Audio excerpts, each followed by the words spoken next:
Hey, everybody. So glad that you're here with me tonight. Doing the best I can. Glad to be here with all of you.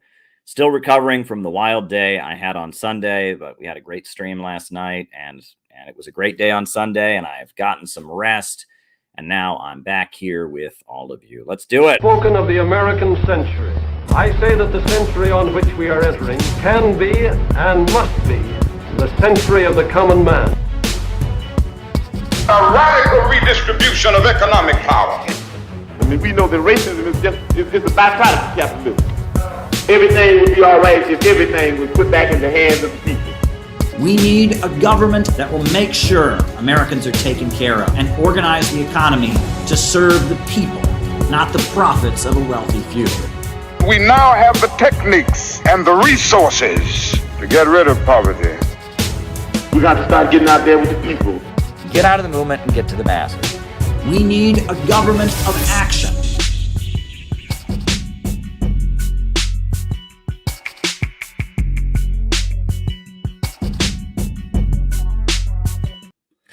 Welcome, everybody. I am so glad to be here with all of you. We're going to have yet another late night stream.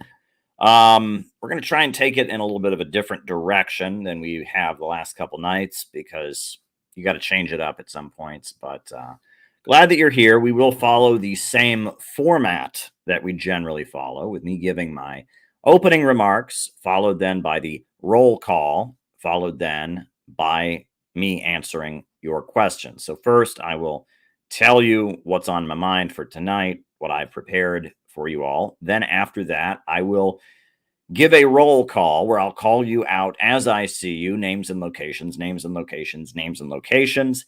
And then from there, I will answer your super chat and Rumble rant questions for the remainder of the night. That's the way this show works. So if you got something you want me to talk about on the second half of the show, send me a Rumble rant, send me a super chat. I will do my best to answer your question or give you some kind of response. Very rarely is there something I can't respond to. Every so often people ask a question. It's obviously something I can't do, but for the most part, pretty overwhelmingly, I answer people's questions. Now, a couple announcements, just kind of standard announcements that we make on here, which is that every morning, or we try to at least on every morning, have a Center for Political Innovation morning message from a different member, advocating something, telling us what's on their mind, giving us a message to start the day with revolutionary hope and optimism. We had a great message this morning from Penny in Minnesota. It's just a thing that you can do to be part of the community, to keep engaged, which we are here to help you stay engaged. So tune in for the morning messages. And we do need more people to step up and make them.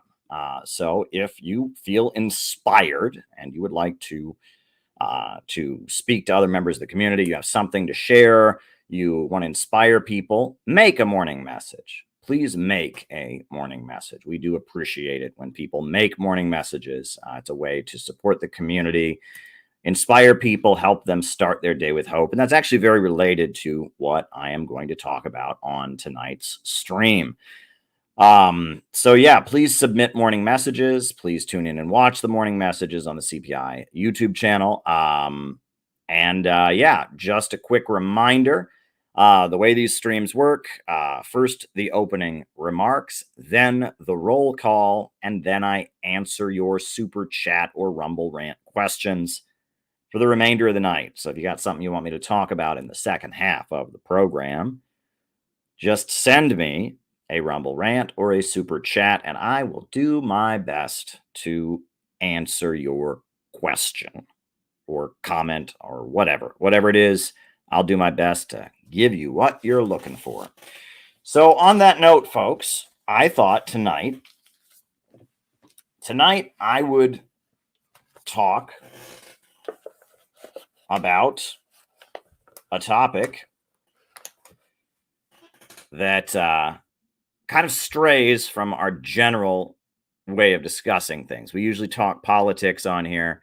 We talk about world history and ideology and economics and things like that. Tonight, we're going to talk about happiness. And I just want to start out by saying many people are unhappy in our time. And there's no way around that. Generally, when people are unhappy, they feel that they are the only one. It's a really common feeling. When you feel that you're unhappy, you feel that everyone around you is happy. Everyone's doing great, and you are all alone in your unhappiness. And I think there is no more solid confirmation that that is false than the internet. Take a look at the internet and all the rude people on the internet, all the people on the internet talking about their trauma, all the people on the internet bullying and tearing down other people because they're in so much other pain, people on the internet yelling at each other. I mean, if you look at the internet is full of unhappy people. It doesn't seem that way, right? It seems like just aggressive people, but that aggression is coming from an unhappy place. And if you really listen to what a lot of the people saying on the internet are really saying, they're saying, my pain is very real.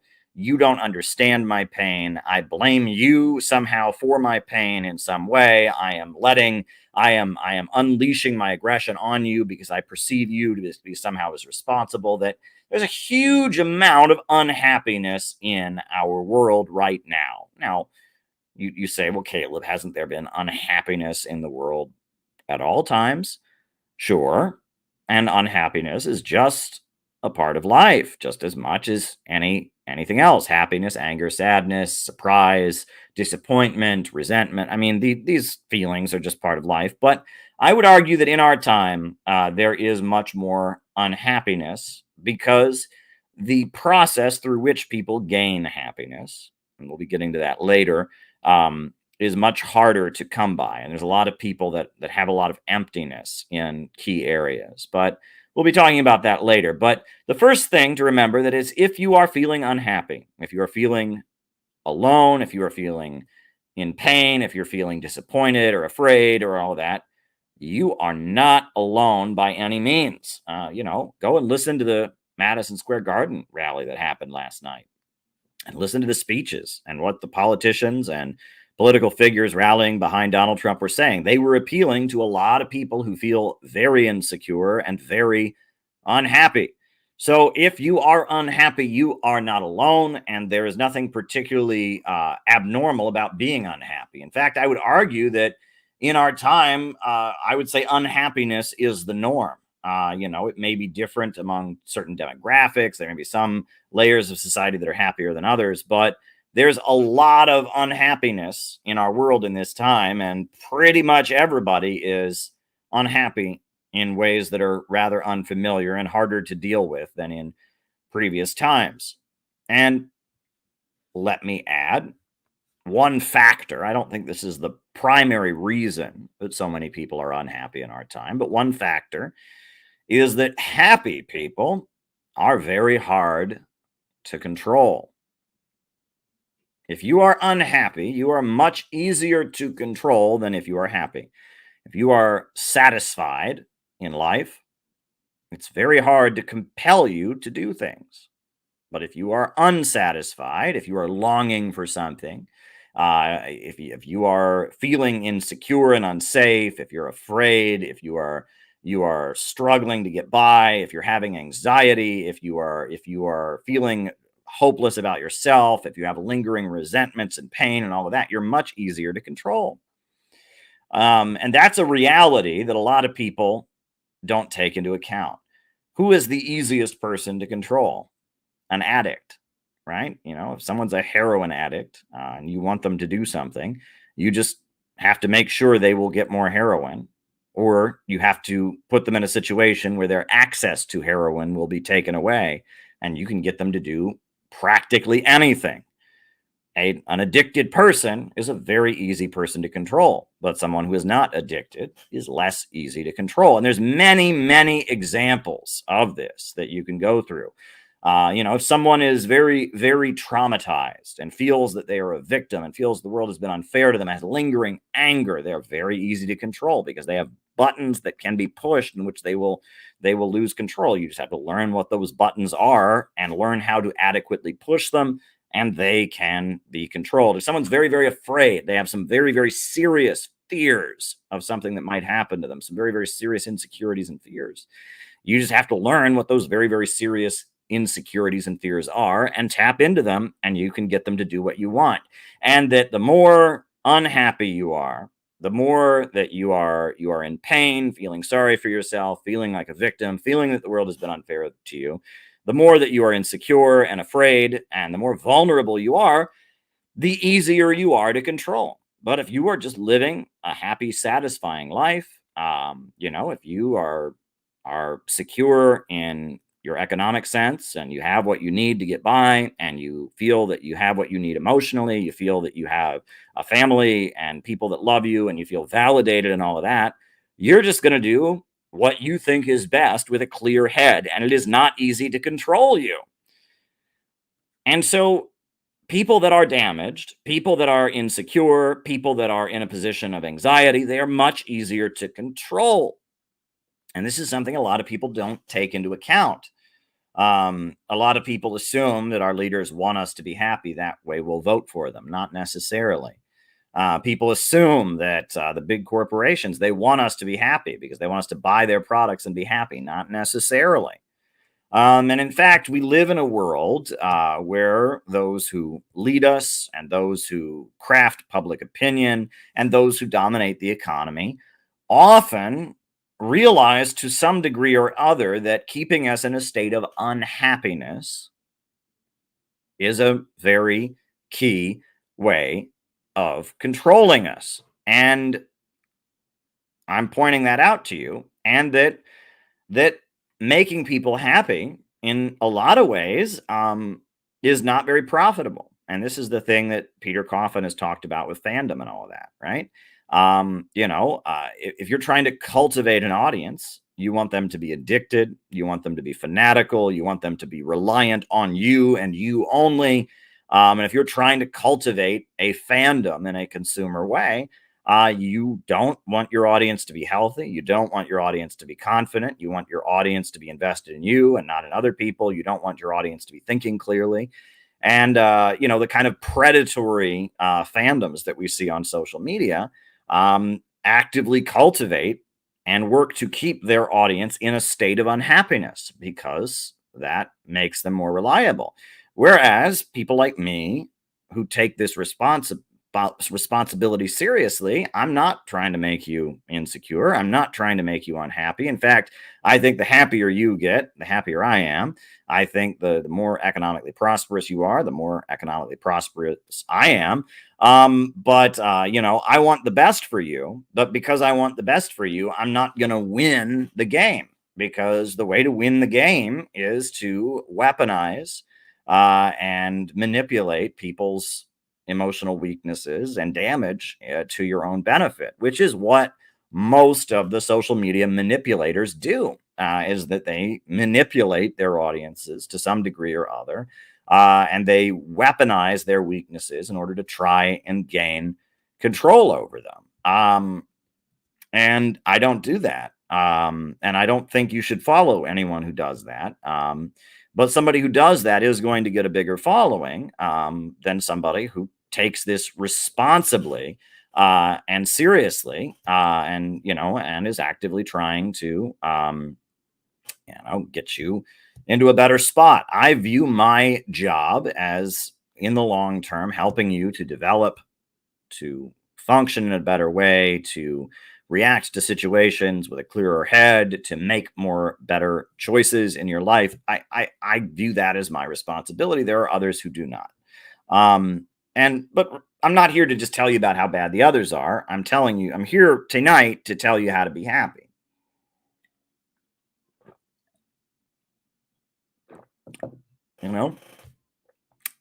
Well, there's a few things that I do know about happiness. There's a few things that I can tell you about happiness. And and they work for me, and they work for people that I know, and they match what I have read in books and what I have heard from other people and their life experiences. But it may not work for you. And I'm not here to tell you I have all the answers, everything's guaranteed, but there's a few things that I do know about happiness and how to achieve it. And I will share those things with you tonight. I feel that there are really two ways that you can find happiness in life. The first is to love, to connect with other people, to feel empathy and connection with other people, to know that you are cared for and to know that other people care for you. That mutual connection that human beings experience that can be called love, whether it's friendship love, romantic love, familial love, intellectual connection, comradeship, and struggling together for a cause. There are different forms of love, but love is one way that you can find happiness in life. And the second way that you can find happiness in life is through creating, is through doing something, taking on a project, trying to bring a vision into reality, trying to alter the world around you, trying to build something, to construct something, to beautify the world, to change the world, to achieve a goal. That is another way that you can find happiness. So the main two ways that people can find happiness are to love and to create. And if you can love and you can create, you can find happiness. Now, that said, there's always going to be difficulties in life. There's always going to be insecurities in life. There's always going to be setbacks in life. There's always going to be tension and disagreement with other people. There's always going to be hardships that you always have to face. You're always going to want more than you already have. And that is the nature of being human.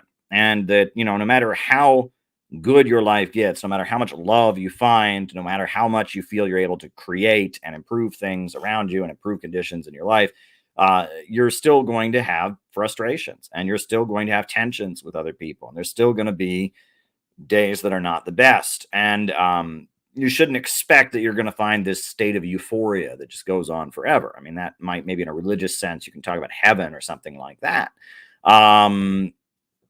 But when it gets down to it, there's always going to be some tension, because tension and disagreement, that's how the world moves forward, right? That's how life happens. That's how the world works, right? I mean, when the universe is in a state of complete stagnance, when there is no motion, that's called absolute zero, and it is freezing cold. And the only reason it's not freezing cold wherever you are right now is because there's a bunch of molecules moving around.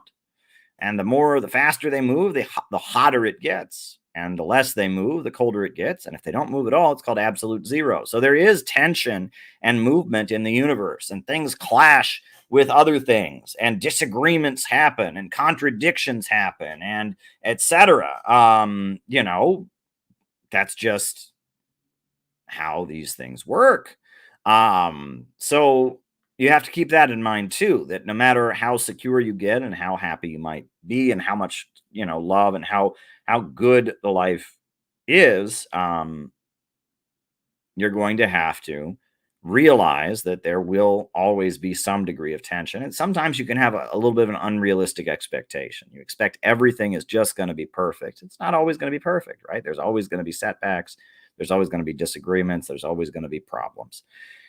Now, one thing that I see many, many people who are struggling to be happy, one thing that they have difficulty doing, and I have learned to do this, and it's not easy. It is not easy to do this, but it is something that I have learned to do, and I'm really thankful that I've learned to do it.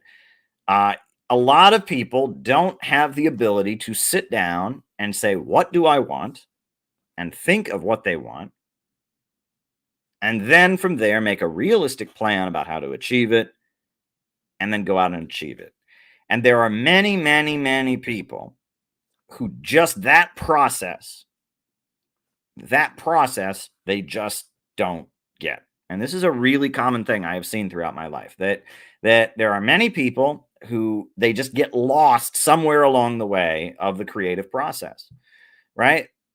They have a vision in their mind, for example, right? And the process is like this. You have a vision in your mind. This is what I want to achieve. This is what I want to accomplish. I want to have a job. They think, I want to have a job. Okay. So then they think, I want to have a job. I would like to get a job here.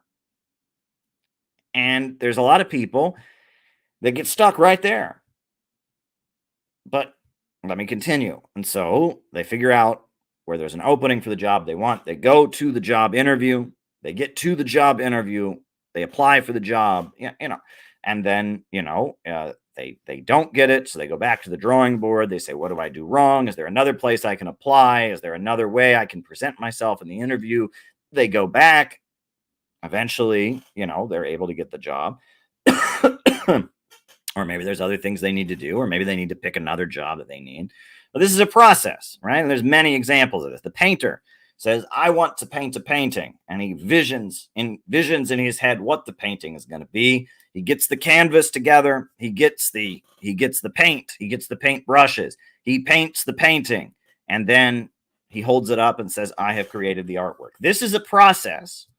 And if you want to find the happiness from creating, you have to figure out this process. You have to be able to envision what you want to do. You then have to figure out the realistic first steps in order to doing it.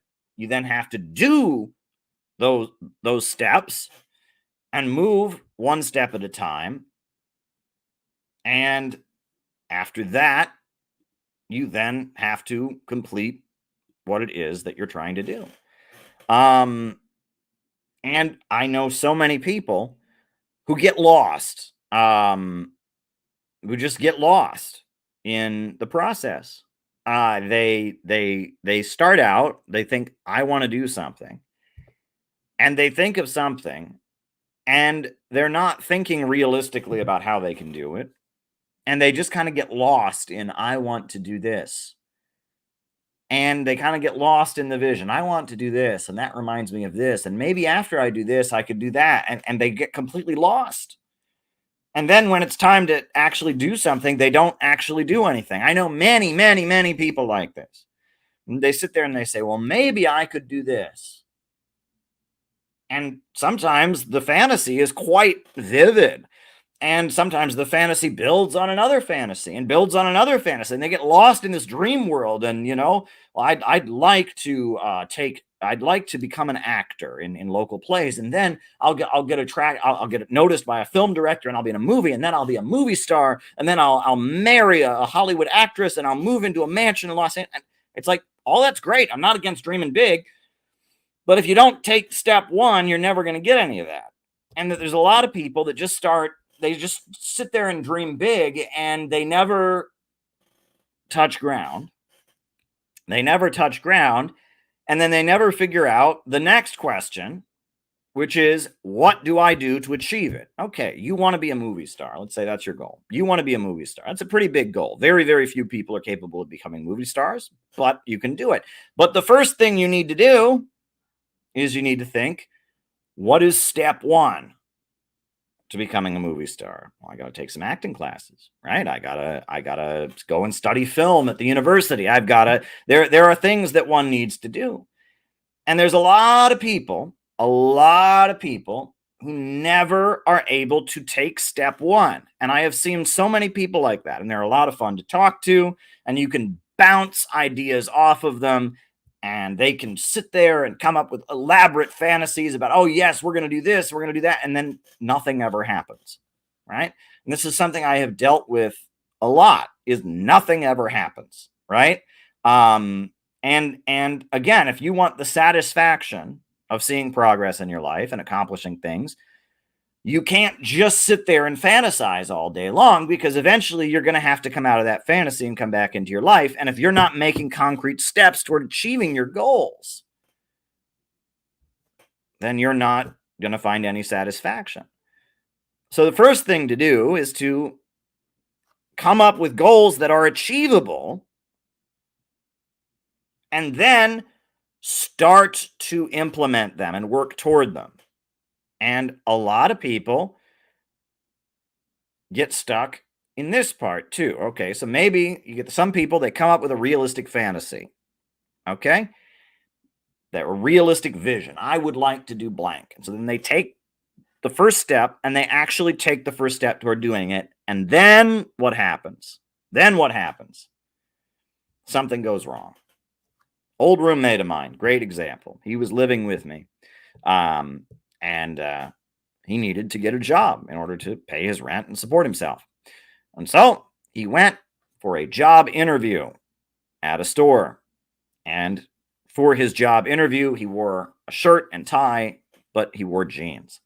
And when he got to the job interview, whoever it was who was giving him the interview scolded him for wearing jeans. Said, "Oh, why are you wearing jeans to a job interview?" Whatever. So he came home and he was just so demoralized. "Oh my God, I wore jeans to the job interview. Oh, and he yelled at me, it was so awful." I said, "Buddy, okay, you got a pair of dress pants? Next job interview you got, put on your dress pants, you'll be fine." But he didn't go to the next job interview. And in fact, every time he started looking for jobs to go and do interviews for, he would start talking to me. I'd say, "Hey, you got another job interview coming up?" And he would say, "Oh, but the last time I got, and the guy yelled at me about the pants." And I'm like, "Dude, wear different pants this time. It's going to be a completely different person at the job interview this time. It's a completely different job that you're applying for." You got to get that out of his head. But he never got that out of his head, and he ended up moving back in with his parents. He didn't continue being my roommate because he got stuck, right? The first setback, the first hardship, and I see this a lot, right? So you get the people that just never get past the fantasy. They never get past the "I'm going to do blank," and the fantasies sometimes get crazy and they get outlandish. And I've heard people sit there, and I almost want to get angry when I hear people making outlandish fantasies. I get angry because the more outlandish the fantasy is, the less likely I know they are to put it into reality, right? And that always frustrates me because I am a person who likes to get things done.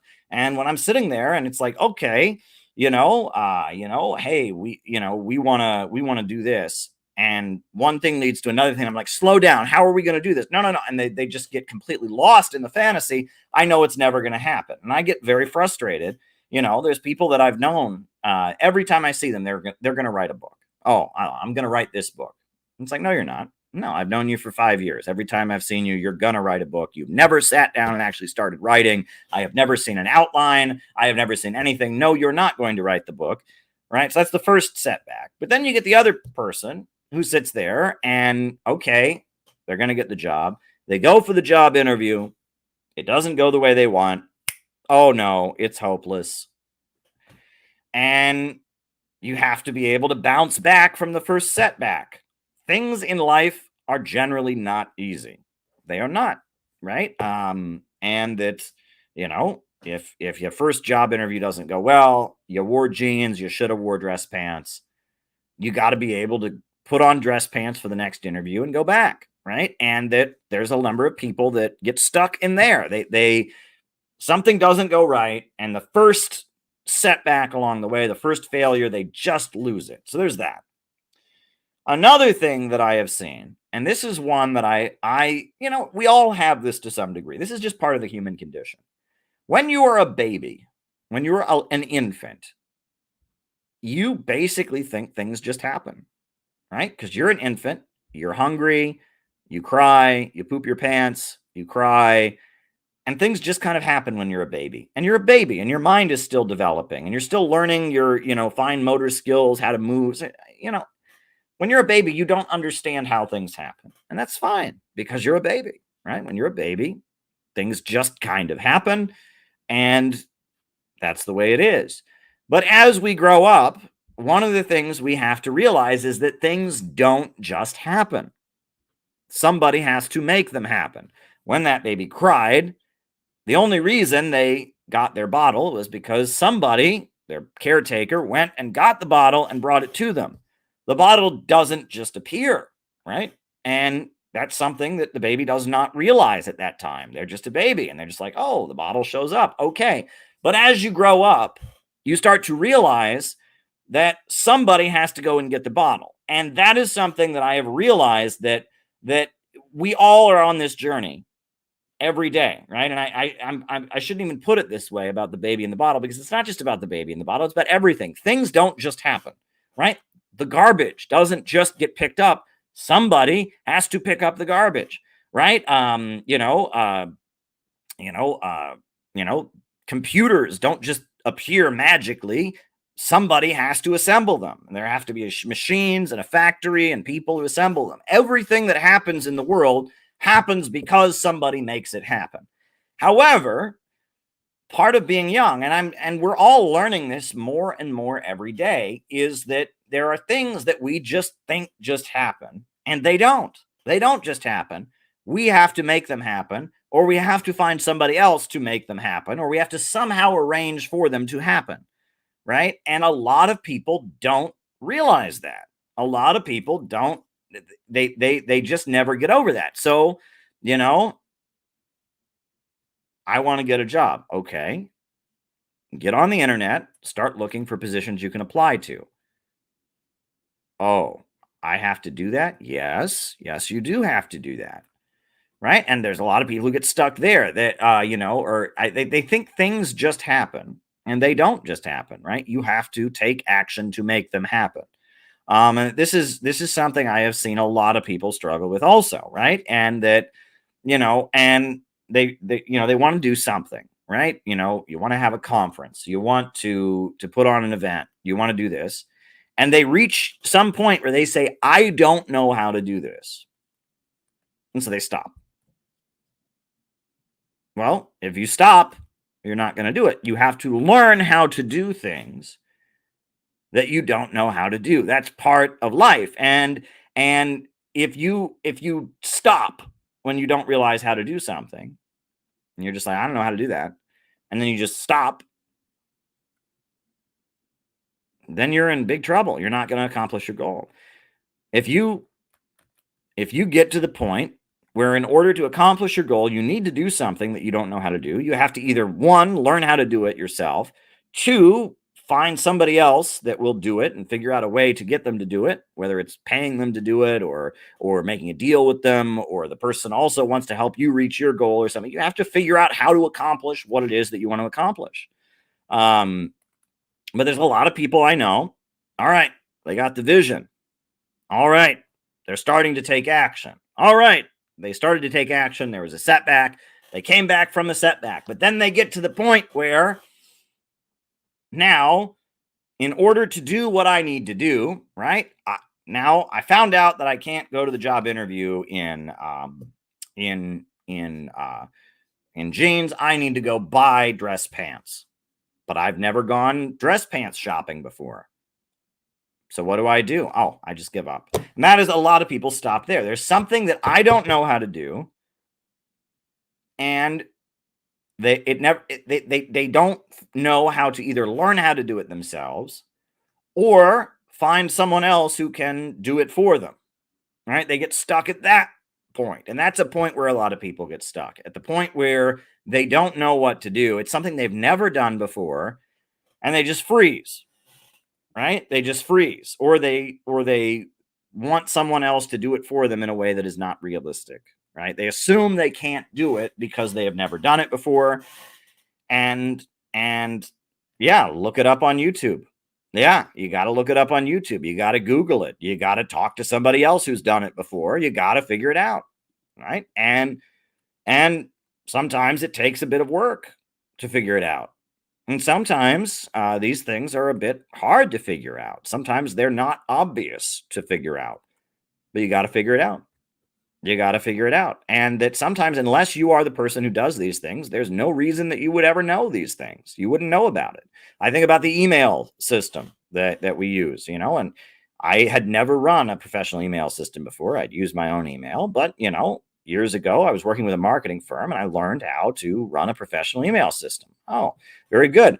Getting a banner printed, right? I look at what we just did, our activities, right? We could never have done that if we had not learned the art.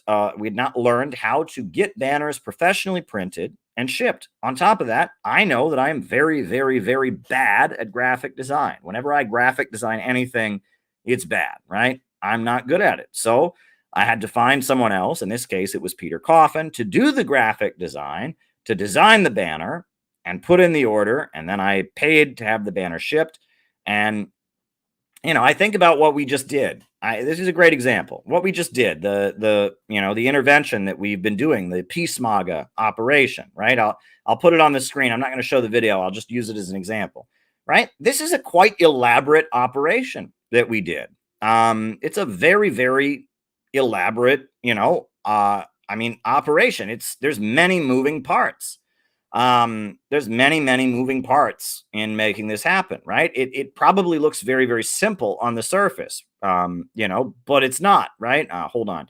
It's not simple.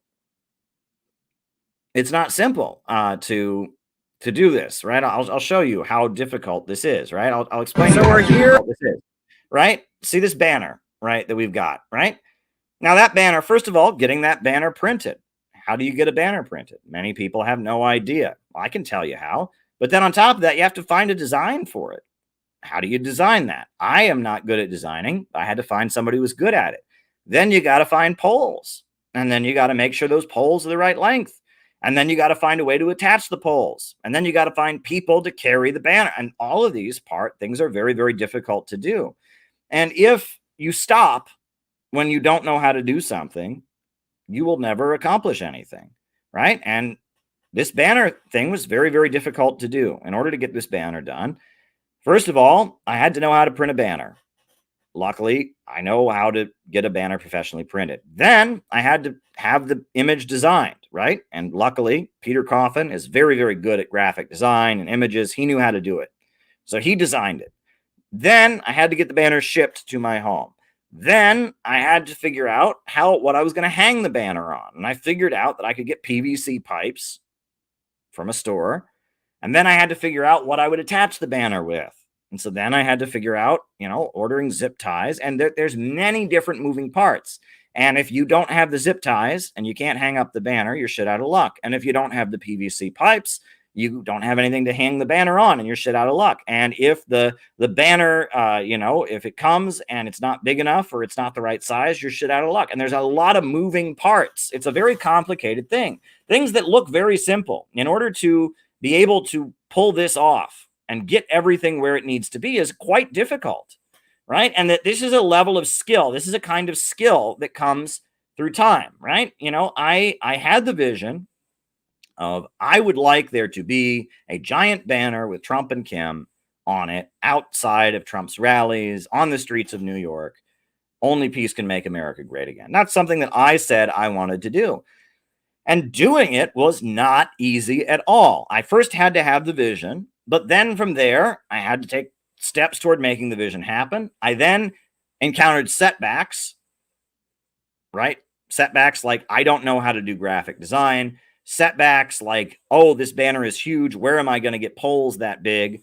Setbacks like it's very hard to find people who will be available at the right time to get it done. But we were able to pull this off because I was able to think in my mind, okay, I want to do this. I have this vision and I'd like to pull it off. And now I have the satisfaction of knowing that I pulled it off, right? But this is a process that I know many people get stuck on. They think I want to do this, and the actualization they don't get. And I'm telling you that happiness, a big part of happiness, is the ability to create.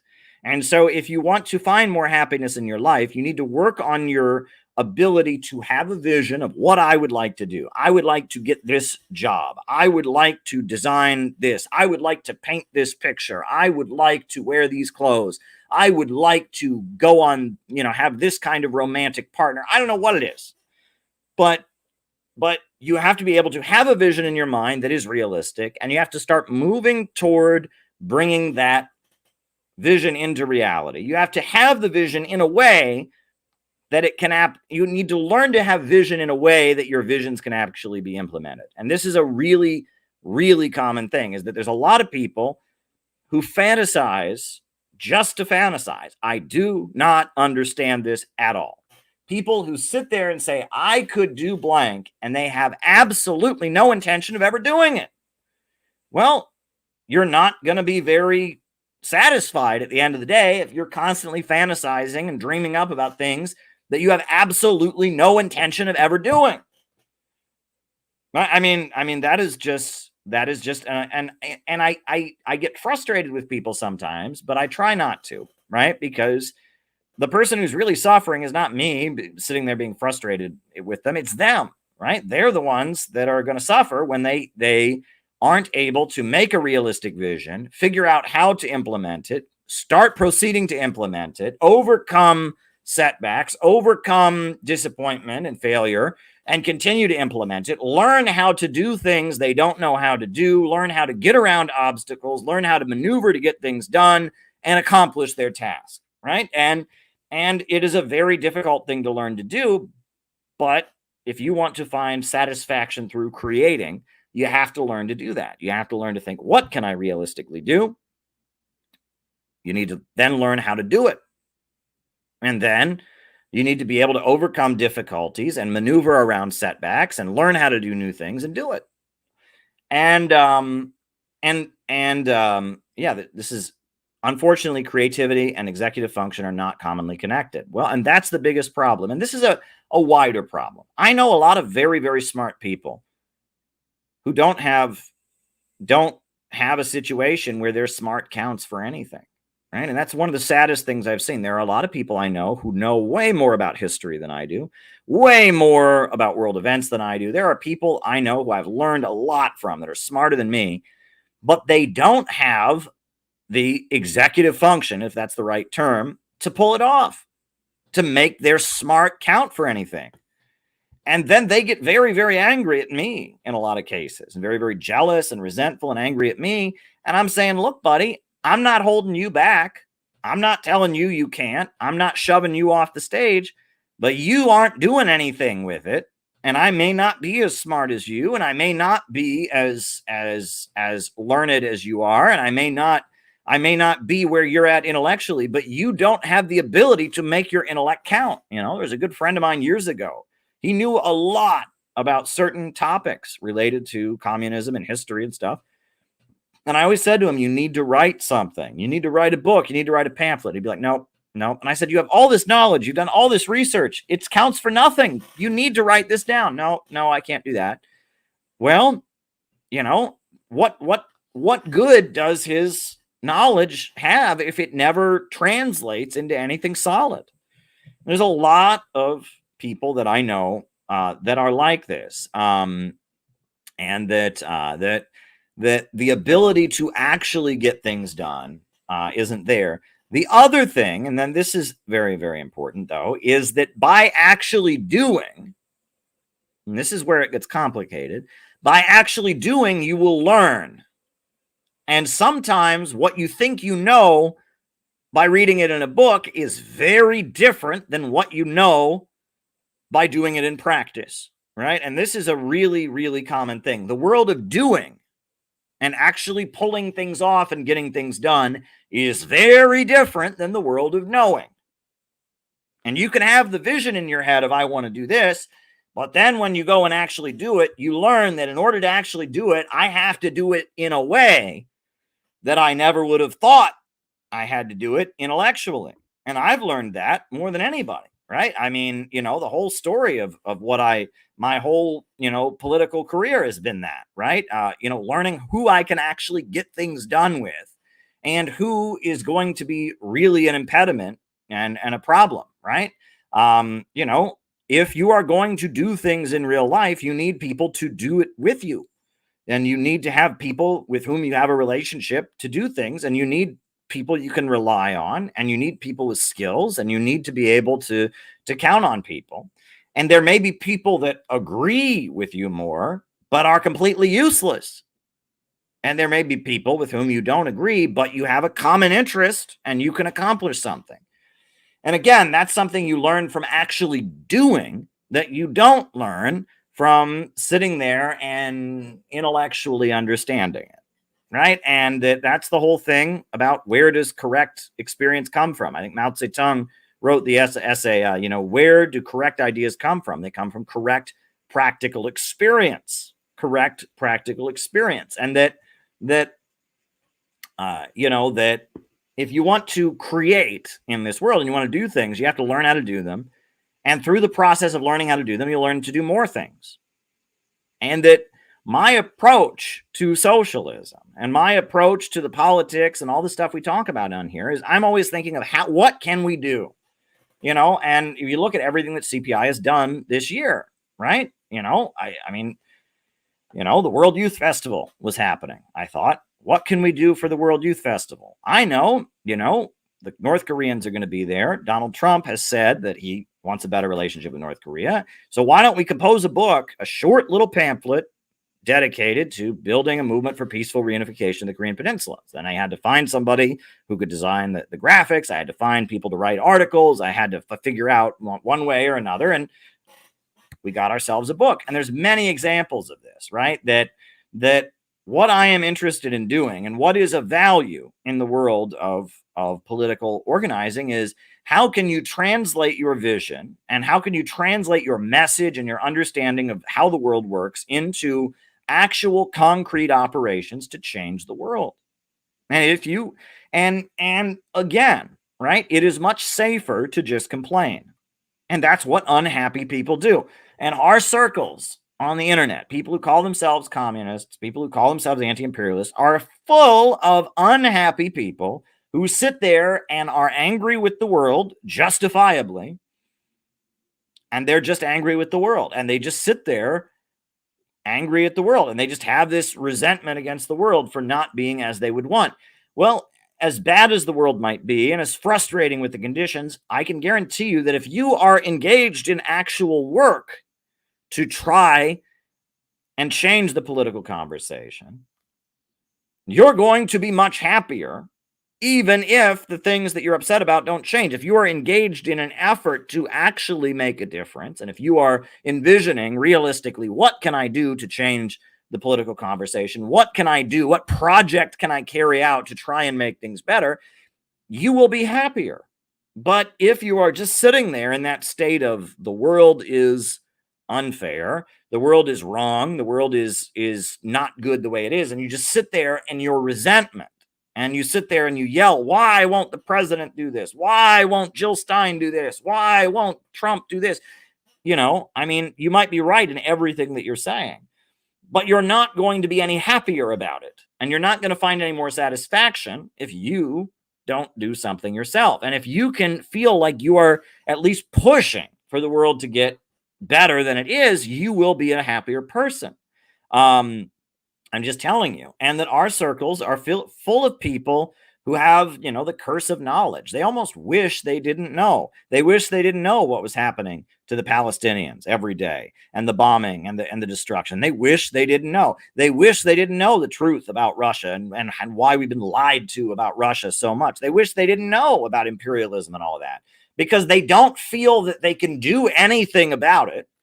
And all they can do about it is read books about it or listen to podcasts about it. And so they're going to feel even more frustrated. And that anger and resentment is then going to come out at other people in this community that are flawed in some way, that don't phrase things the right way, that differ with them on one issue or another. And it becomes a downward spiral. And that's what we see endlessly, right? Endlessly. I just see an endless amount of that. But if you can start to connect with other people and establish bonds, that's the love, and start to create and start to put the kind of politics that you believe in into practice, you can be a happier person. And that is why the Center for Political Innovation exists. I am an anti-imperialist. I am a believer that we need to get beyond imperialism. But in order to do it, I understand that one, I need to do it with other people. And two, with those other people, we need to have projects and carry them out and achieve them, right? And it's not an easy thing to do. And it requires learning from your mistakes, learning from your setbacks. It requires going out and trying to do things and not being able to do them, but learning to do them better. And that's the process. That's what it is. And that's the situation. I mean, that's why the Center for Political Innovation exists. It is a vehicle through which I find happiness, and through I hope that other people find happiness as well. We think, how can we intervene? And we intervene, and it doesn't always work out as we would want, but we just keep going, right? And that's why our organization exists. Is we want to create, we want to have a bond of love with other people, and we want to create, and we want to intervene in the historical process. And that I think that if you sincerely believe in these ideas and you are very unhappy, I think that if you get involved in our organization, you will be a step closer to happiness. Now, that's no guarantee. You might fight with other people in our organization. You might be disappointed with other people in our organization. There might be days that you feel like our efforts are not accomplishing anything. There also might be days where you feel like we're doing too much and you need a break and we're too demanding. And I understand. And it's not easy. It is not easy. But if you retreat back into just being on the internet and knowing how fucked up the world is and just not doing anything about it, you're not going to be happier. And that is where the overwhelming majority of people that share our criticisms of the world and our understanding of the world, that's where they are. They're in this space of not really doing anything to change the world around them, except talk about it on the internet or listen to other people talk about it on the internet. And that is very unsatisfying. And so that translates to frustration. And that frustration then gets poured out on other people. And who are you going to pour it out on? Other people in our community, of course, because that's who you're around. So that anger then comes out at other people in our internet spaces, and we tear each other down, and we have divisions among ourselves and rivalries and fights. And it's not productive, right? It becomes a circular firing squad. We're like spiders in a jar who start eating each other because there's no flies in the jar. It's a mess. It's an absolute mess, right? And, the way out of the mess is to just go organize, is to just go do real shit. But in order to do real shit, you sometimes have to learn to have realistic visions. You have to learn to get along with people and work with people with whom you might disagree. You have to learn how to get things done, even if you can't do them. And all of that is very, very difficult. But in the process, you become more mature and your understanding of the world increases. And actually, your understanding of world events increases. You understand the world better by doing things, right? And the way you understood things intellectually by listening to podcasts or reading about them in books is very different once you're actually doing things in your life, because you can relate it, even though what you're doing is different than what is happening in Palestine or Gaza or in Russia or Ukraine or whatever. You still are more in touch with it because you're actually doing something yourself, right? You are dealing with real forces and you are trying to get real things done. And I'm trying to get you all to understand this,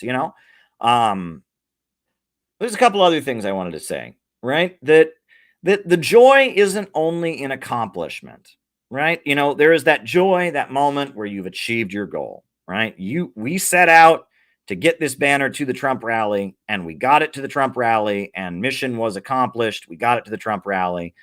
But there's also that moment when you're in the heat of it, when you haven't fully achieved your goal, but things are going well, when the train is moving ahead, right? You haven't reached your destination yet, but the train is going at full speed.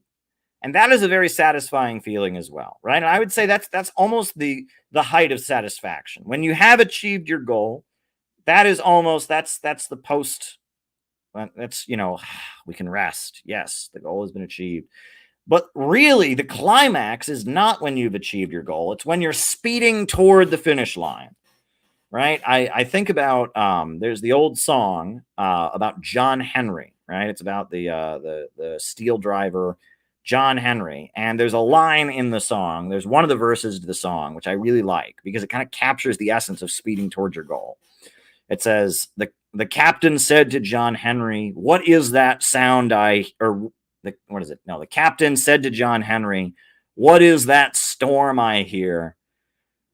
John Henry, he said, 'That ain't no storm, Captain. That's just my hammer in the air.'" right? When the hammer is coming down at full speed, right? And you are rushing towards your goal and it's pounding and the storm. I mean, that is the moment, right? And that can be the most satisfying moment is not when you've reached your goal. It's when you are rushing toward the finish line. I used to run cross country when I was in junior high school, believe it or not. We had a 2-mile race and I was a cross country runner. I was not a very fast runner, I'll be honest, right? I wasn't the fastest kid on the team.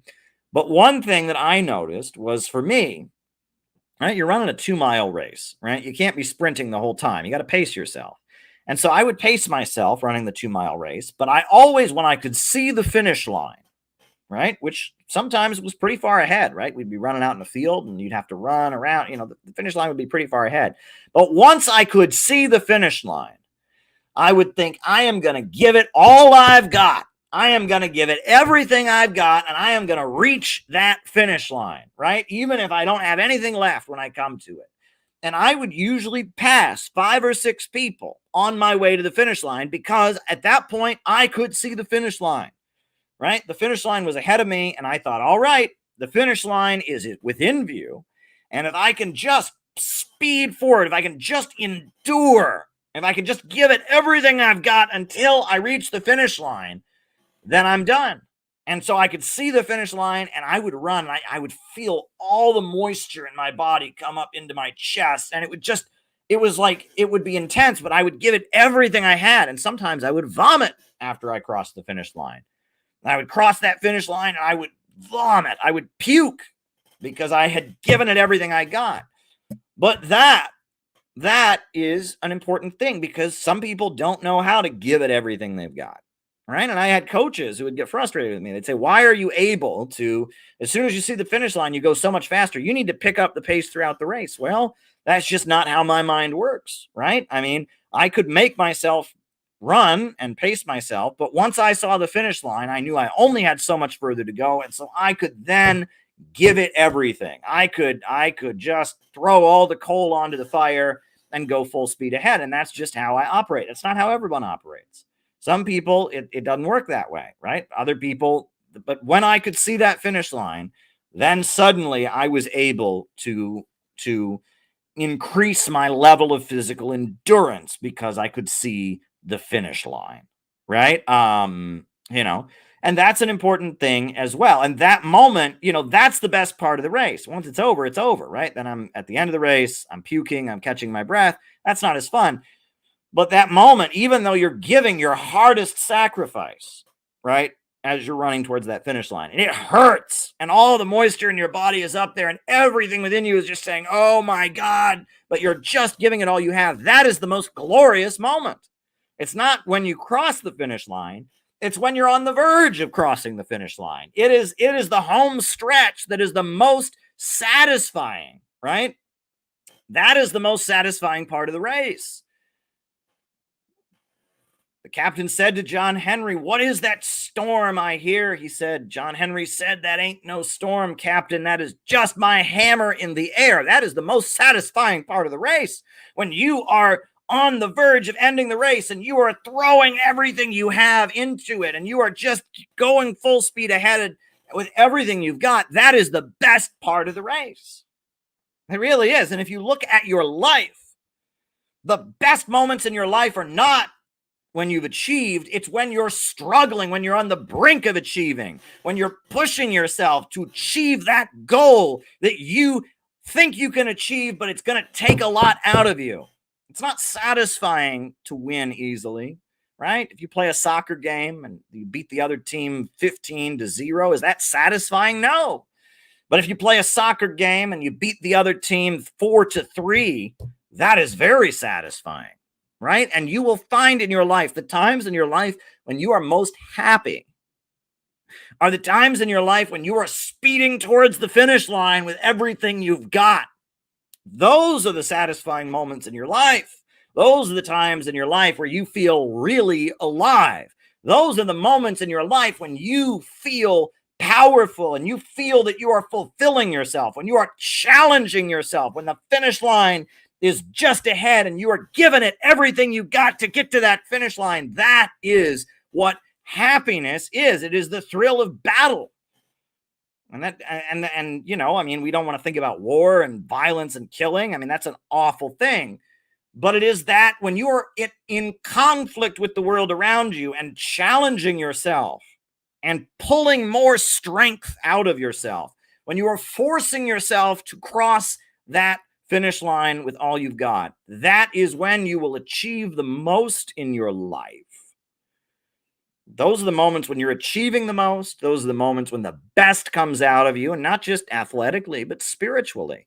Those are the moments where you will impress yourself with how kind you will be to other people. Those are the moments when you will impress yourself with how much wisdom comes out of your mouth. You are the smartest.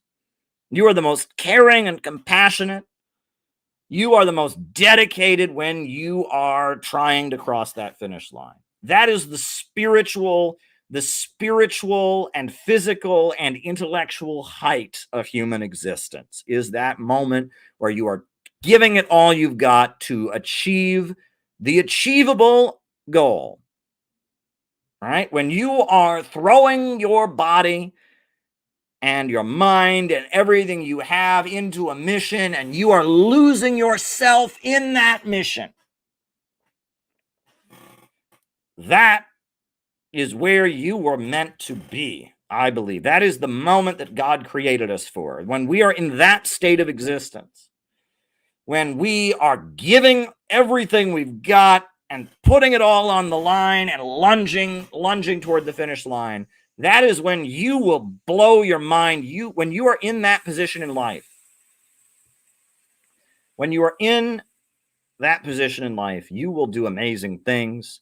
You will be there for people. You will outperform your own expectations. You will do amazing things in that state of being. And then that raises the question, are you happiest in that state of being? Are you? Right? And that raises the question. There's a lot of things that we're happy about, but we're not actually happy about at the time. And that's where happiness becomes a really weird question, right? In that moment where you're racing towards the finish line and giving it all you got, in that moment where you're just trying to get over the edge and you're being challenged, are you happy? If you froze in time right there and you stopped yourself and you'd say, well, are you happy right now? You would probably say no. You'd say, I'm in a huge amount of pain. I'm desperate. I've got to achieve this goal. But yet you'll remember it as being a very, very happy time. And that's where things get all tricky. There's a lot of things in life that we think we like, but we like them after we do them. We don't like them while we're doing them. And that's how our minds work. It's a very tricky thing. It's a very, very tricky thing. It's a very, very, very tricky thing.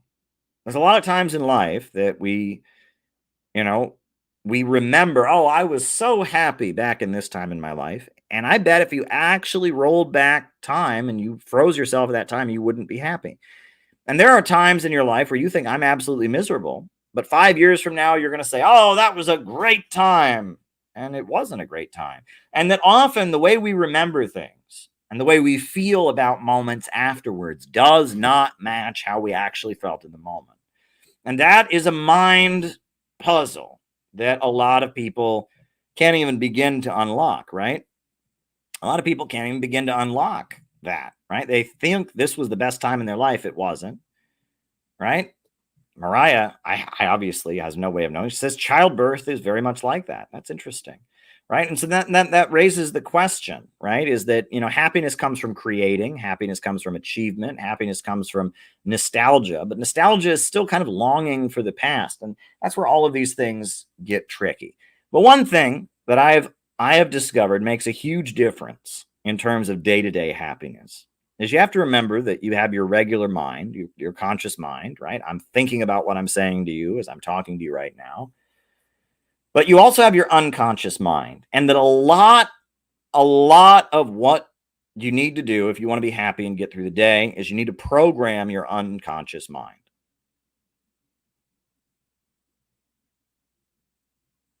Right? And that is a challenge because you don't know what's going on in your unconscious mind. You know your thoughts, you know your memories as you're having them, but you have memories in your head, you have thoughts in your mind, you have associations and all of that. And that that if you feel negative in your subconscious mind, that will drift into your conscious mind, right? A lot of people say, I woke up today, I was feeling bad, I didn't know why. Well, there's a reason, right? You had a dream, you have a memory going on that was triggered somewhere in your head, but you're not consciously remembering it.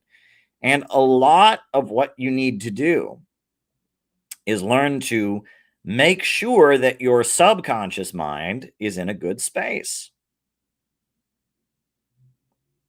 Now, that sounds crazy. That's an almost impossible task, Caleb.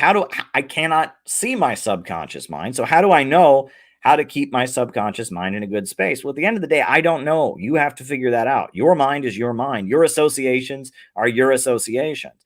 But one thing I will tell you is that the reason that a lot of people are not feeling good these days, and a lot of people are feeling a lot of pain, is because media in our time triggers people endlessly.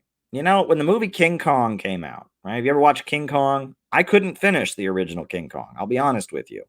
I couldn't finish it because the special effects were so, it looked like a kid's movie. The special effects were so cheesy, and I just, I watched the 1970s King Kong. I watched the more recent King Kong in the movie theater, the one that came out in like the early part of the 21st century when I was in high school or college. But the original King Kong, I couldn't watch it. But at the time, the original King Kong from 1931 or whatever came out, a lot of people thought it was amazing. They thought it was the best film they'd ever seen because that's where we're at. And nowadays, you walk through the world and you got a screen. There's a screen playing all the time, right? There's a TV screen, there's a computer screen. I'm looking at a computer screen now as I talk to you all. I got my phone screen here. There's a screen, there's music playing, and all of that has an effect on you. All of that has an effect on you, and you may not be conscious of that. You may see an image on the screen and you're not going to think, oh, that image on the screen reminds me of this thing that happened to me and it makes me sad. You're not necessarily going to think that.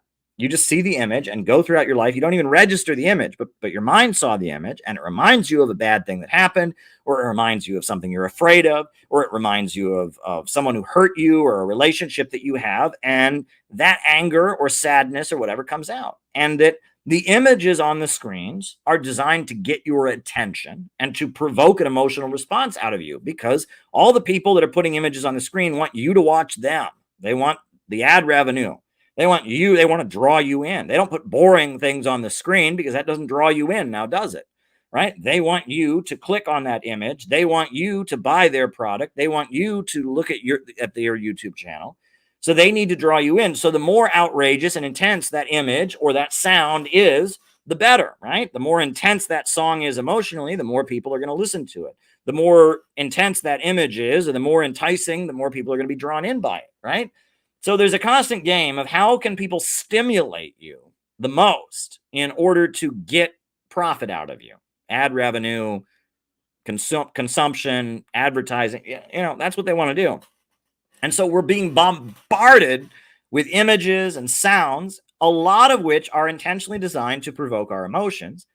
And we all have memories. We all have pain. We all have a lot of things going on. And so the subconscious part of our mind is constantly being stimulated. It's being stimulated constantly. You walk through the streets, you walk into a store, you turn on the radio. The subconscious of your mind is being bombarded with images, with sounds, with things that are designed to provoke you somehow in order to make profit off of you, right? You're being bombarded constantly with things that are designed to appeal to you on some kind of emotional level, usually to provoke you emotionally, not intellectually. And that is what makes it so hard for people, right? A lot of people go through life. We all have painful memories. We all have things that we're upset about. We all have fears, but we're all being bombarded with sounds and images constantly that are designed to provoke us. And that leads to people kind of being haunted by things, they're being stimulated constantly. And that brings up negative emotions and negative feelings in ways that in previous times, when people weren't being constantly stimulated by images, they wouldn't have been. So one thing that I have learned to do, and this is a tricky one, is I have learned to start my day every day with classical music and end my day with classical music because classical music, certain types of it, is designed to stimulate you on an intellectual level rather than an emotional level.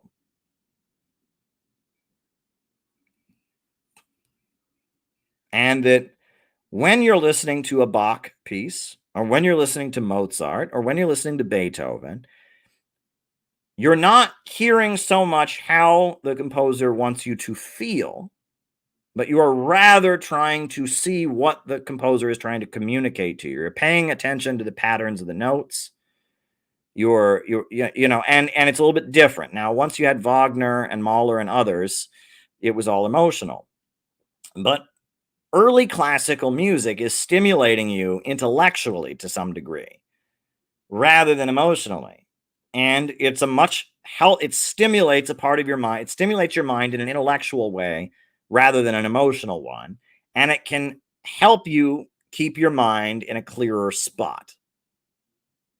And I will put on a great example of this. This is one of my favorite pieces of music. But I would never have told you that it was one of my favorite pieces of music years ago, because I was not looking for this kind of stimulation from music. It took me having to learn, having to force myself.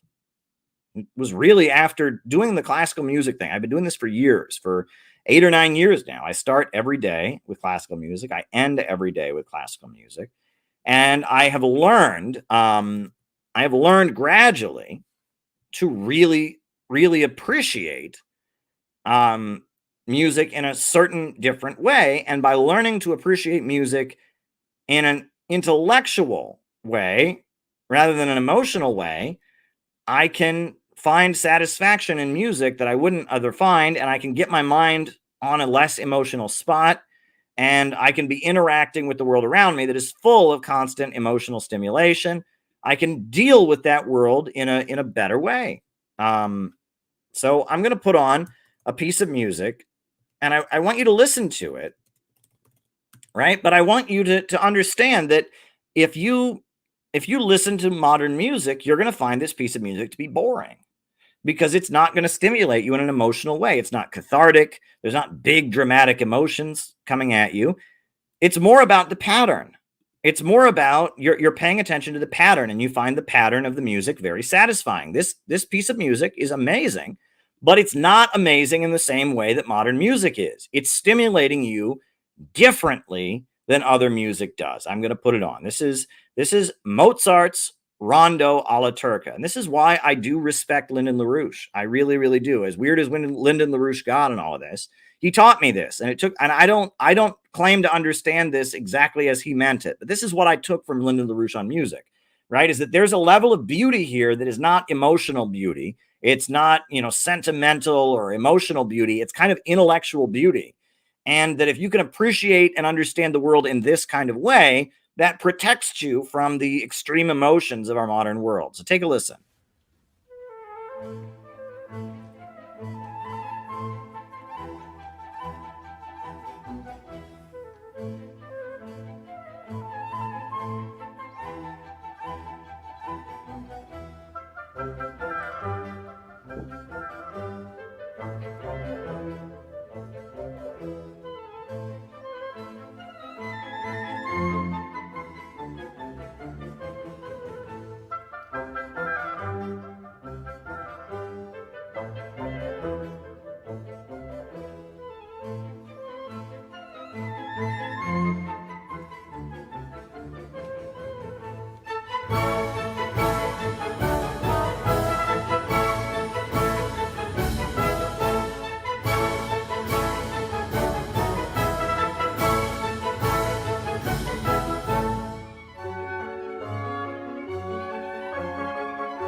Now, what was satisfying about that piece? There's probably a lot of people listening right now that say, well, Caleb, that was just really boring. That's fine. I respect your right to feel that way, right? I would have felt that way years ago, but I reprogrammed my mind. And in doing so, got to be a lot healthier. You have to reprogram your mind to think this way. And this is not an easy way of being, right? This is not the way we're supposed to be. You compare that song to Stairway to Heaven by Led Zeppelin. Stairway to Heaven by Led Zeppelin is a very emotional, climactic rock and roll song, right? And you compare that song to Stairway to Heaven, they're night and day. And the way you would enjoy Stairway to Heaven, which is all about tension and emotional release and you know, whereas you enjoy that piece, you're just learning the pattern. You're learning the pattern and you're finding it satisfying. As you listen to that piece, you're starting to recognize and appreciate the pattern more and more as it goes, and you're paying attention to how the pattern comes around, and you find it satisfying, right? And it's not a matter of pent up emotions and letting them out, and it's not a matter of explosion and you know, it's instead a matter of, oh, I'm paying attention to what the notes are doing. I notice that the song follows a certain pattern, and as it follows the certain pattern, I'm finding it more fun each time, right? And you're enjoying that music intellectually rather than emotionally. And that gives you a layer of protection, right? If you can learn to stimulate your mind with music that is stimulating you intellectually rather than emotionally. Now, another favorite piece of music by mine, right? This is Beethoven's, from Beethoven's Pastoral Symphony. Let me see if I've still got the download of it. I might have to download it again, but I've played it on here before. It is by far my favorite piece by Beethoven. It's from his Sixth Symphony, his Pastoral Symphony. It's the Shepherd's Hymn. And I guess I have to download it again, but I will put it on. It is by far my favorite piece by Beethoven. And what I find about it is that it's a rather simple melody, but he does so many different things with it, right?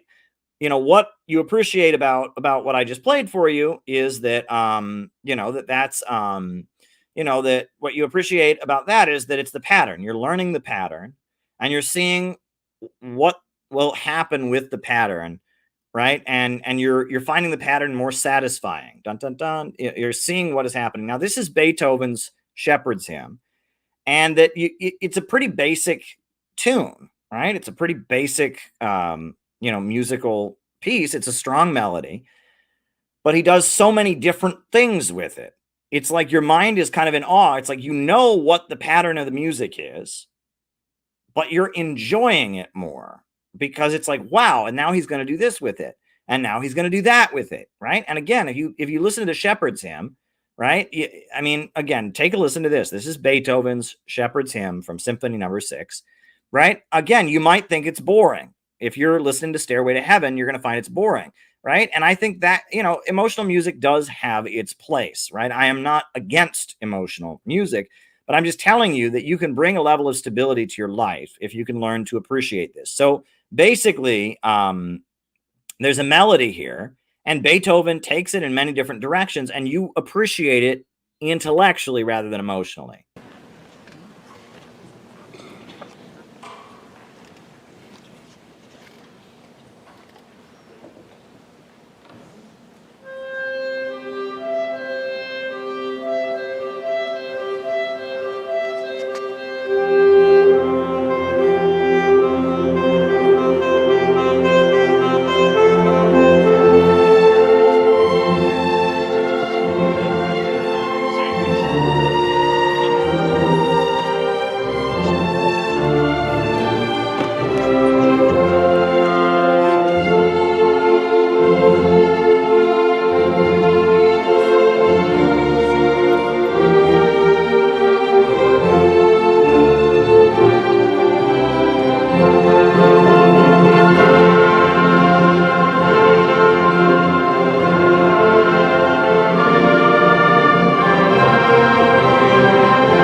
Yeah. Now, again, that's a lot like Shakespeare.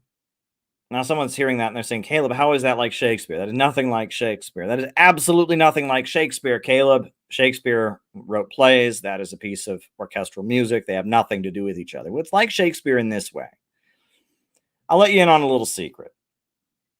When people went to go see Julius Caesar, everybody knew how it ended up. They all knew he was going to get stabbed to death. They all knew that Rome would deteriorate into civil war. They did not go to see Julius Caesar to go, hey, I wonder whatever happens. They all knew how it was going to end. They wanted to see what Shakespeare would do with it. The same with Hamlet, Prince of Denmark. They all knew what was going to happen in the story of Hamlet, Prince of Denmark, but they wanted to see what Shakespeare was going to do with it. And that's where the beauty of the artist comes out. If you're wondering what's going to happen, you're not paying attention to how the story is told as much, right? But when you know how the story is told, then the beauty of the artist is how they tell it to you. And that's what you're listening to, right? And with that particular Beethoven piece, after a while, after the first minute or so of that, the tune. Da, da, da, da, da, da, da, da, da, da. But then you're learning to appreciate the beauty of Beethoven as an artist. What is he going to do with this? You know the tune. You're not going to be surprised by it, but you're saying, what can he do with this? And he's showing off his skill as a composer by showing you what he can do with this melody that you already know what it's about, right? And that is him demonstrating his skill as an artist, right? And again, you can appreciate it on an intellectual level. He taught you the melody, so now we know what the melody is.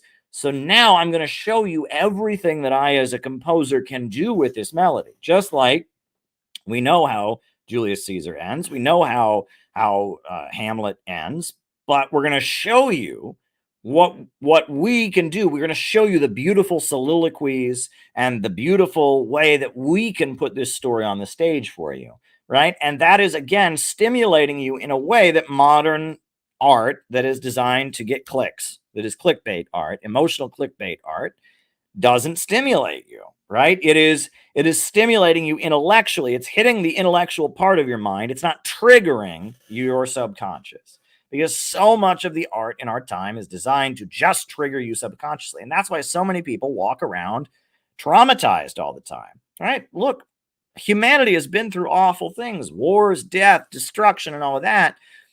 But people used to be able to forget a lot more than they're able to now, because now people walk through the world with things blaring at them, trying to traumatize them the whole time. So if you want protection from that, my advice to you is to learn to program your mind, right? By learning. And if you didn't like those two pieces of music I just played, this is important.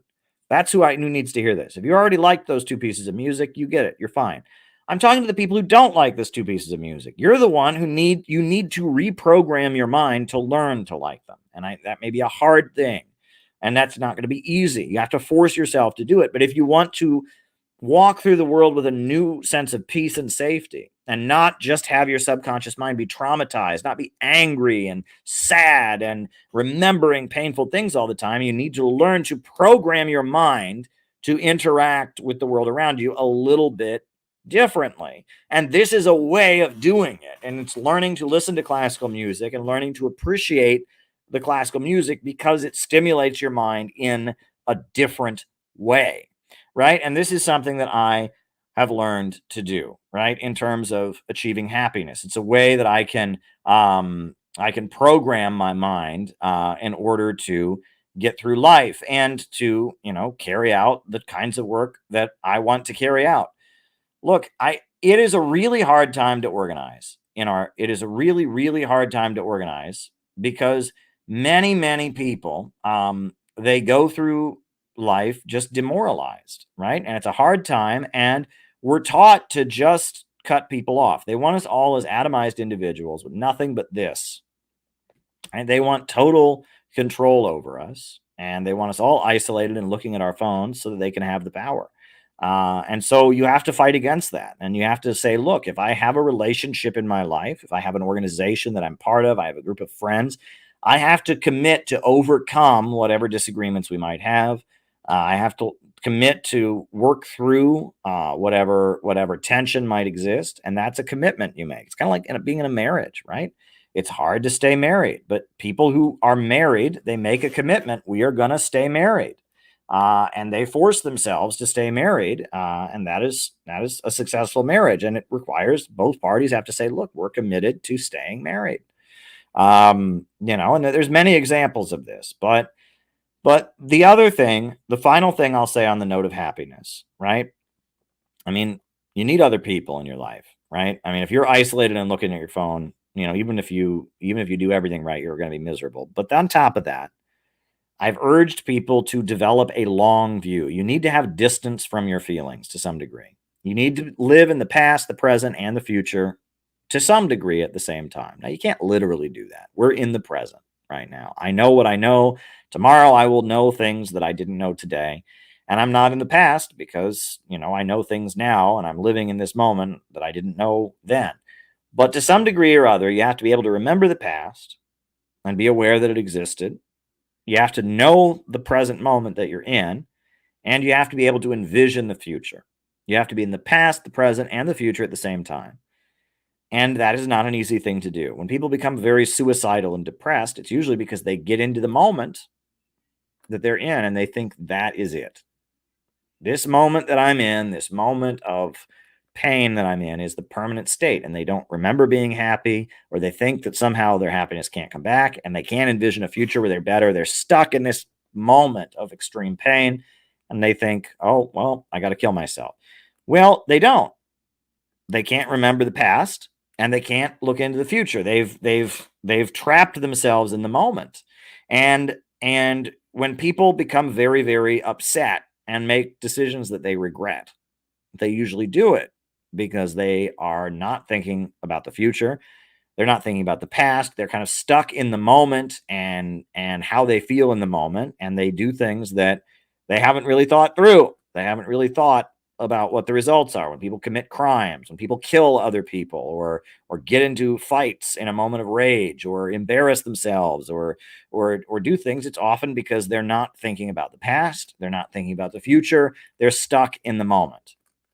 Right. And that you need to be in the moment, though, because if you're not in the moment, you're not going to be able to enjoy things. So you do need to be in the moment. Right. And some people get stuck in the past, or some people get stuck in a weird perception of the future that is not realistic.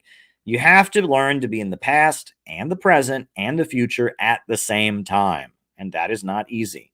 It is not an easy thing to do at all. Not easy to be in the past and the present and the future at the same time. But if you can do that,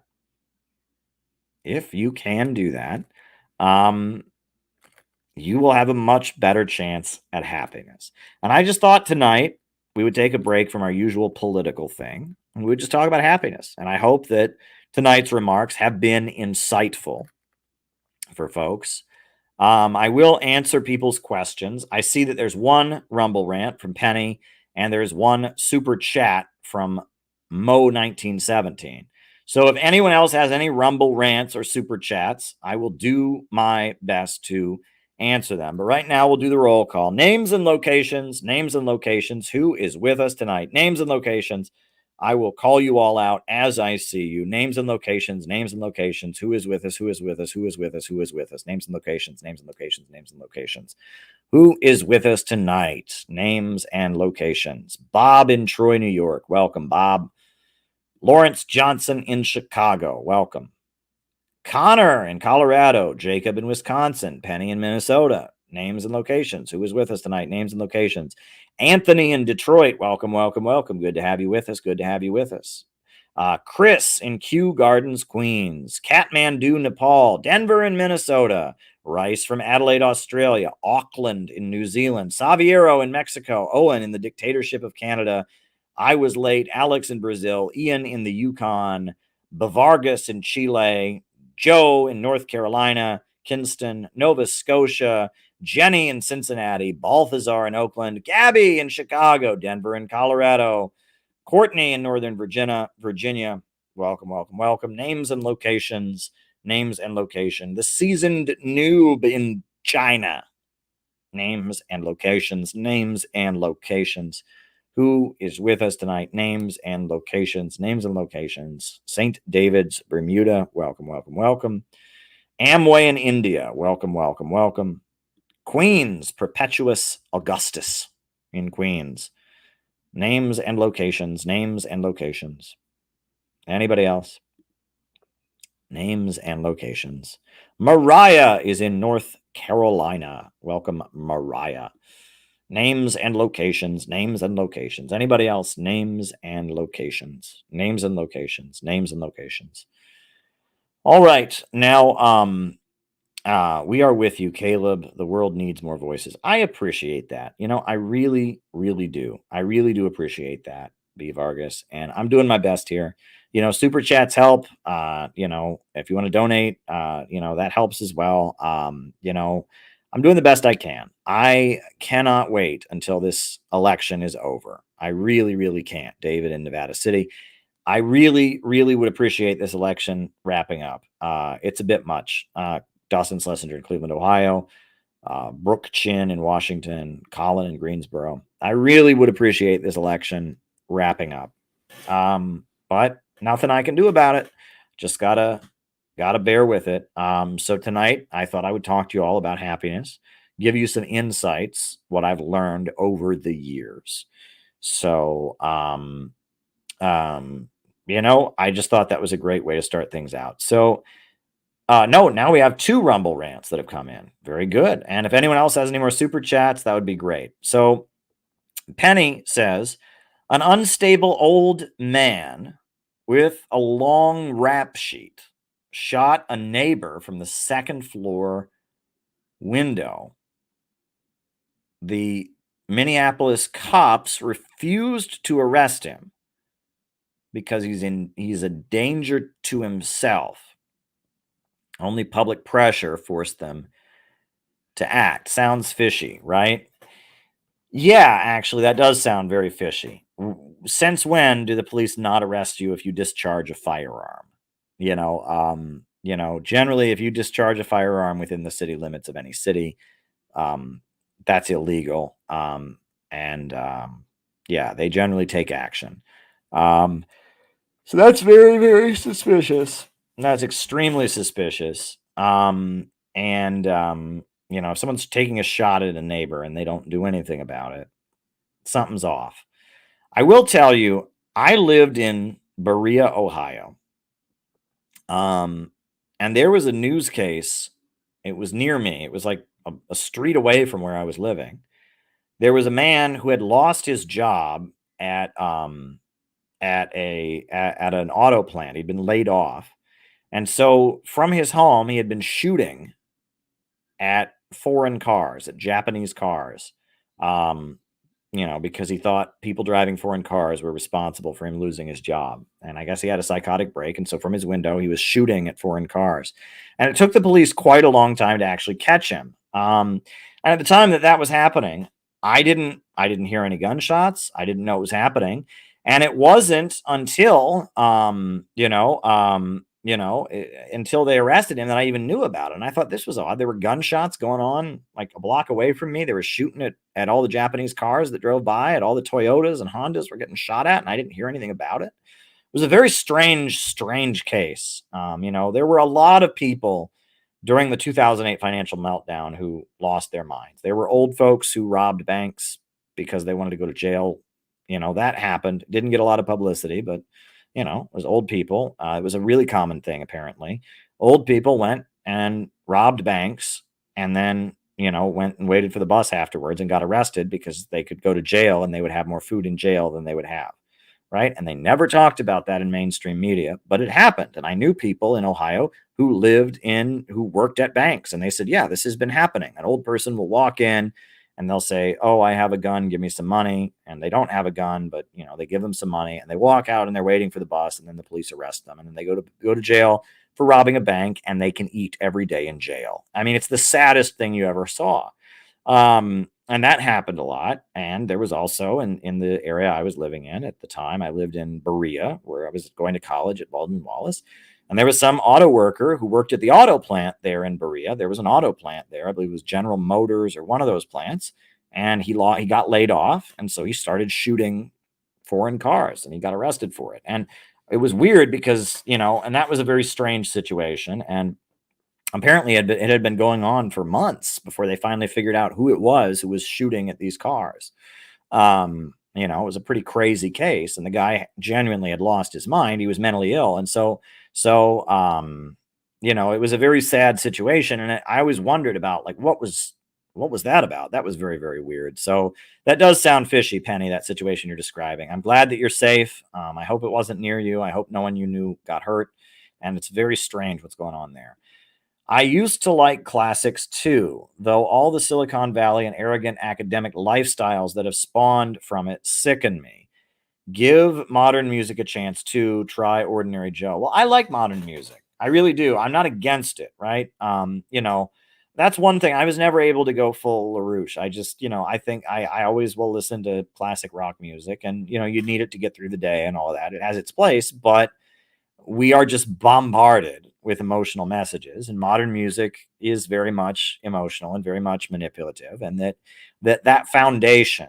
And honestly, I will tell you, I don't know if what I'm telling you is how LaRouche feels about music. I have a feeling that it isn't, but I have never gotten a LaRouche person to explain to me in clear, plain words what makes music good and what makes it bad. So, I don't pretend that I understand it, but having read some of their stuff and have it kind of developed my own way of understanding things, this is how classical music has helped me get through life. And perhaps there is some root in the LaRouchian understanding of music, and perhaps there isn't, honestly. I find it very odd that, they have written whole books about what makes classical music good and what makes classical music bad, and none of them are ever able to say to me in plain English, this is what it is. And I'm always suspicious of that. Whenever there's an element, well, I don't want to say too much about it, but that I'm suspicious of that, honestly. But based on my understanding, I can tell you how the music that I just played for you, how relating to it and learning to appreciate it in a different sense than I appreciate most music. It's the Ford plant in Brook Park. You're right.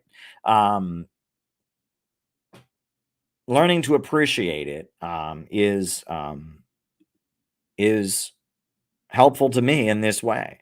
And I'll be honest, I would never have gotten where I am in life. I would never have gotten attracted to communism and all of that if I didn't have my own share of issues, which I have, right? I never claimed that I was just, everything in my life was perfect. And, I have had my fair of hardship, but I've learned and I've healed and I've come a long way and I've gained a lot of knowledge and insights. And now I'm trying to use what I've learned for the good, right? What else can you do, right?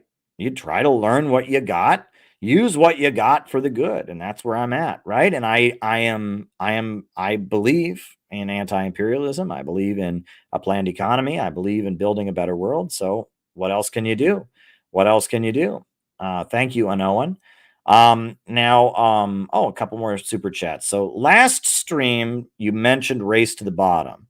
My view is that this is a part of neoliberal globalization, outsourcing of jobs for the cheapest labor. That's generally how the term is used, right? It's that workers are competing for the lowest wages and the worst conditions. The term race to the bottom generally is used in that sense. It refers to globalization. Now, I think there's Friedman, Thomas Friedman of the New York Times talks about how like a single laptop can be made in 17 different countries. And, and that is generally what the phrase race to the bottom refers to. I used it, I believe, if I remember correctly, in a different context last night. But that is generally the origin and most common use of the phrase. It refers to globalization, the globalization of production, playing workers in different countries against each other. Did you see Jimmy Dore on Tucker today? Lots of anti-imperialist points, and the MAGA audience loved it. Peace MAGA and populism is a growing force. I did see I didn't watch the whole thing yet. I've started to listen to it, and it's great. I love it. I really do. And I mean, Jimmy Dore is a friend.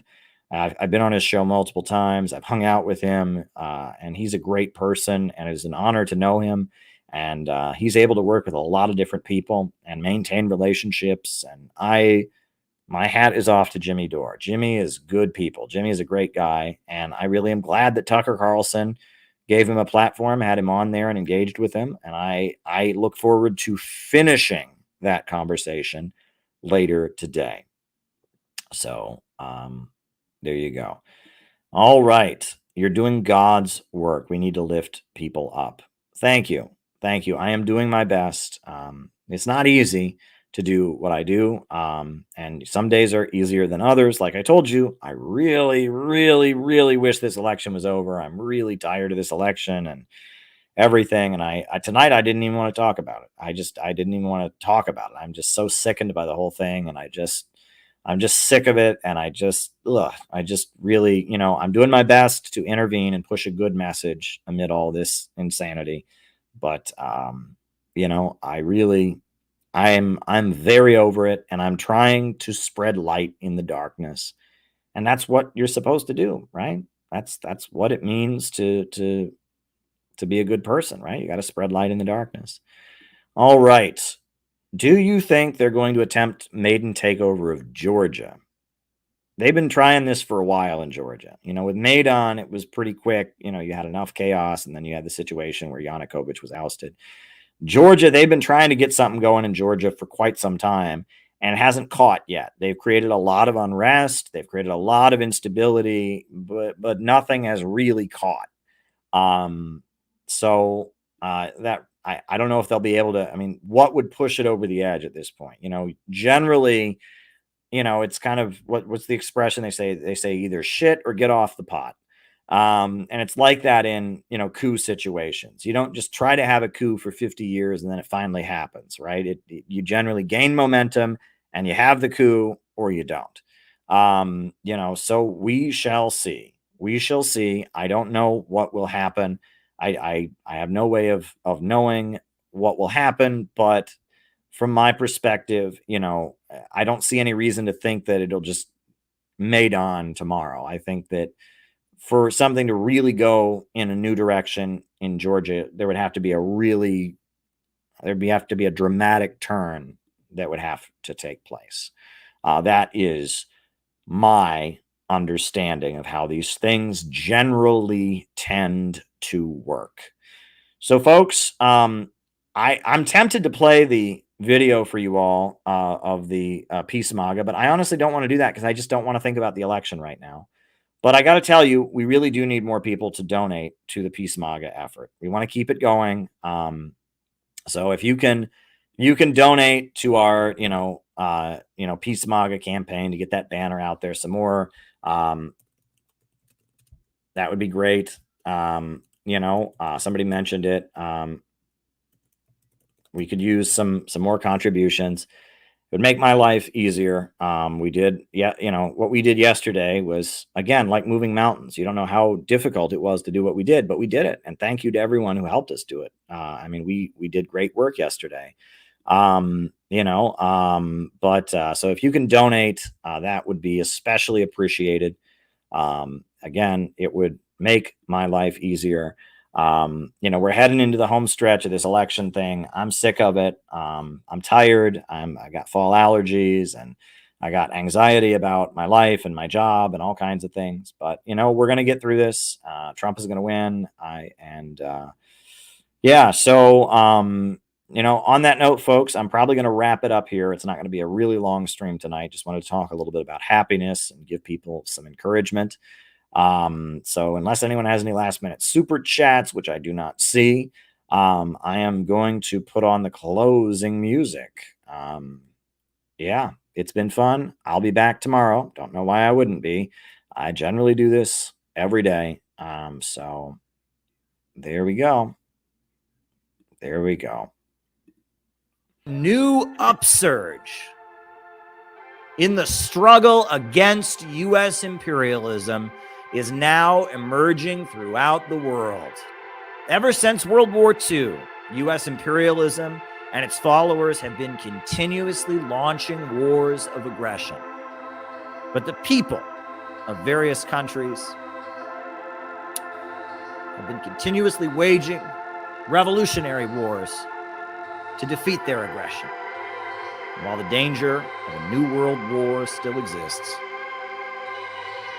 and the people of all countries must get prepared, revolution is the main trend in the world today.